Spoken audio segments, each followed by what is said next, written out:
Yo, I'm gonna show you the 5 best mixing plugins for vocals in 2026. Let's get into it. First, I'm gonna just play you what we got here so you can hear it raw.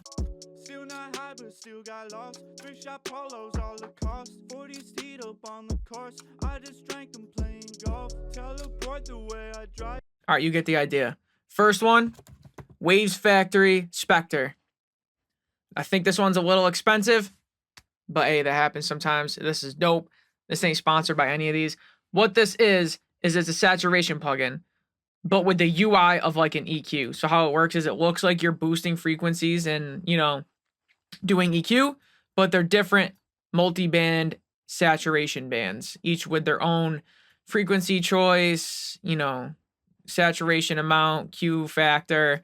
There's different saturation types. So like we could saturate the lows with like some tube saturation, and then like the upper mids with like some diode saturation, for example. You can get crazy with it. It just sounds really good.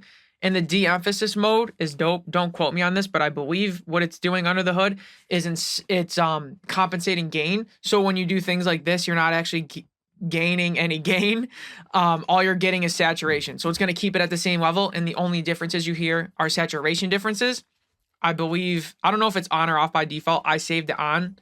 If it's not already. I love this de-emphasis mode. So I'll play around with it, let you hear it, and we'll try to get something that sounds halfway decent. But I just want to, you know, show you what it sounds like so you can decide if you like it. Still not high, but still got lost. 3-shot polos, all the cost. 40s teed up on the course. I just drank them playing golf. Teleport the way I drive when I'm too fucked up inside. Warping lines outside my dashboard. Hope I chase them back up. Still not high, but still got lost. 3-shot polos, all the cost. 40s teed up on the course. I just drank them playing golf. Teleport the way I drive when I'm too fucked up inside. Warping lines outside my dash. Still not high, but still got lost. 3-shot polos, all the cost. 40s teed up on the course. I just drank them playing golf. Teleport the way I drive when I'm too fucked up inside. Warping lines outside my dashboard. Hope I chase them back up. All right, sounds pretty dope. Obviously, I didn't spend a ton of time, but check this out. I'm going to play it before and after, starting with the before, and listen to the difference. It just makes the vocal pop. Here it is without.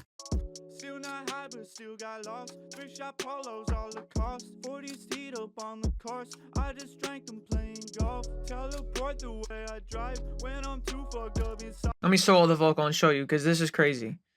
Still not high, but still got lost. 3-shot polos, all the cost. 40s teed up on the course. I just drank them playing golf. Super dope. And then another thing I love is the mix knob. So you can like dial it all in and then pull back the mix on all of it. Still not high, but still got lost. 3-shot polos, all the cost. 40s teed up on the course. I just drank them playing golf. Yeah, super versatile and very easy to use. Looks super cool. It's like Miami Vice City type vibes. It just sounds super dope and it's easy to use. Next up is a classic, the CLA 76. I like to use the 4 ratio. It's just going to pin the vocal and hold it there and give it some flavor. Check this out. Still not high, but still got lost. 3-shot polos, all the cost. 40s teed up on the course.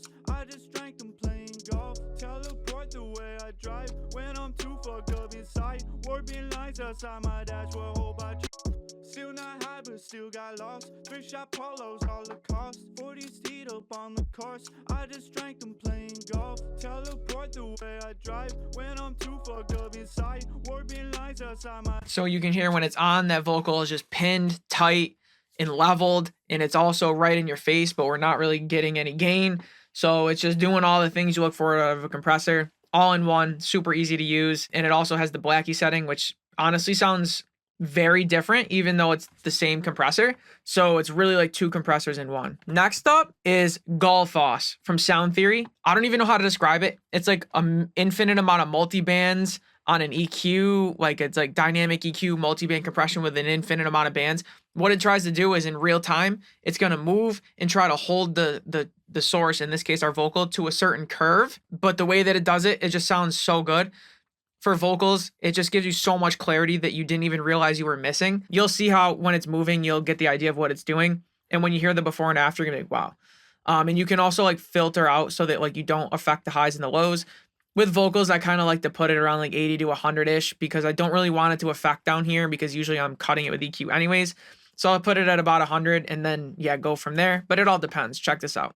Still not high, but still got lost. Thrift shop polos, all the cost. 40s teed up on the course. I just drank them playing golf. Teleport the way I drive when I'm too fucked up inside. Warping lines outside my dashboard. Hope I trace them back up.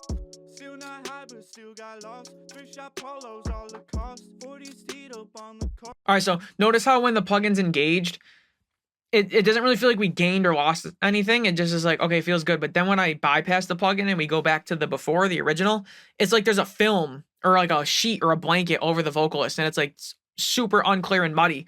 And you didn't even realize it was like that until you added this plugin. Check this out. I'll start with it off and then we'll turn it on. Still not high, but still got lost. Thrift shop polos, all the cost. 40s teed up on the course. I just drank them playing golf. Teleport the way I drive. So much clarity and also consistency. I'll solo the vocal because you really got it. Check this out. Still not high, but still got lost. Thrift shop polos, all the cost. 40s teed up on the course. I just drank them playing golf. Teleport the way I drive when I'm too fucked. It's so good. I like to use it. I still use like traditional EQ to get most of the work done. But then it's like for those little pesky frequencies that are like sometimes a little issue here, sometimes a big issue here, sometimes never an issue, for like things like that where you can like easily over EQ things and get insane. You could get like 98% of the way there with your EQ, and then this is that last 2% that's just gonna like polish it and hold everything where you want it. Like I said, it's really easy to overuse, and even that was a little heavy-handed, but it just, you heard it, dude. It sounds fire. Next up, we have the Softube Tube-Tech CL 1B Mark II. I have a hardware unit of a warm audio of a 1B clone. This right here, this plugin, I can compare it to a hardware emulation, and they're very close. Like this thing right here is fire. I like to use it as a recording plugin. What I mean is when I record my vocals, I'm going through a tube compressor. So when I mix songs for people that weren't recorded through a tube compressor, I like to act as if I'm like their tracking engineer and run it through this and maybe even bounce it in place and then start mixing, or just leave it there and act like it was recorded through it. And that's how I like to use it. These are like the famous TZO Chris Brown settings. You want to dial in like 5-ish, 3 to 5-ish, 3 to 7-ish decibels of gain reduction. And this is supposed to sound super good for recording. This is what I do with my hardware unit. In the plugin, I found that it's a little bit more grabby. It feels like it has a different knee than the hardware unit that at least I have. So what I like to do is I'll push it to that 5 to 7 decibels, like I said, but it's a little bit too grabby, so I'll dial the mix knob back a little bit. You can just get like a pretty transparent compression, but it has like a nice sheen on the top end and a nice, super nice round low end into my ears. So it's like the best of both worlds. You can tell I'm excited. I'll shut up and just let you hear it and show you how I use it. Still not high, but still got lost. Thrift shop polos, all the cost. 40s teed up on the course. I just drank them playing golf. Teleport the way I drive when I'm too fucked up inside. Warping lines outside my dashboard. Hope I trace them back up. Still not high, but still got lost. Thrift shop polos, all the cost. 40s teed up on the course. I just drank them playing golf. Teleport the way I drive when I'm too fucked up inside. Warping lines outside my dashboard. Hope I trace them back up. Still not high, but still got lost. Thrift shop polos, all the cost. 40s teed up on the course. I just drank them playing. All right, so something like this maybe. I'll show you before and after, starting with the before. Still not high, but still got lost. Thrift shop polos, all the cost. 40s teed up on the course. I just drank them playing golf. Teleport the way I drive when I'm too fucked up inside. Pretty transparent, not like super noticeable, but it just gives it that nice glue that a lot of people miss in recording because they're not recording through hardware, because they're recording at home and whatnot. This can get you that like analog glue like that you would get from recording before you mix. All right, the final one is super rare. I think I've talked about it on here. Is Gem Dopamine from Overloud.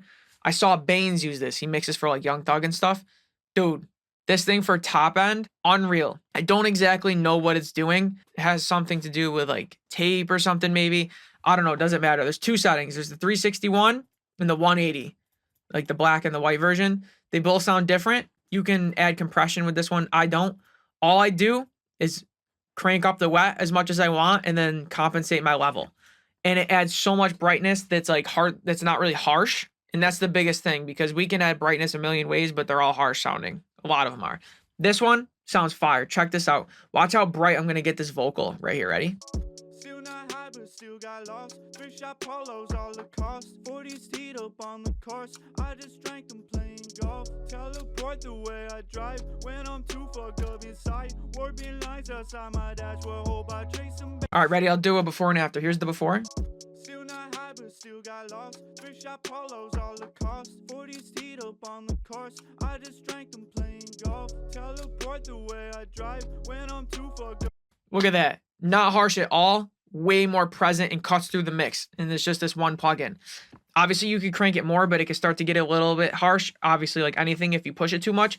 But used in combination with like a de-esser before or maybe after, sounds fire. I'll show you what the 180 sounds like.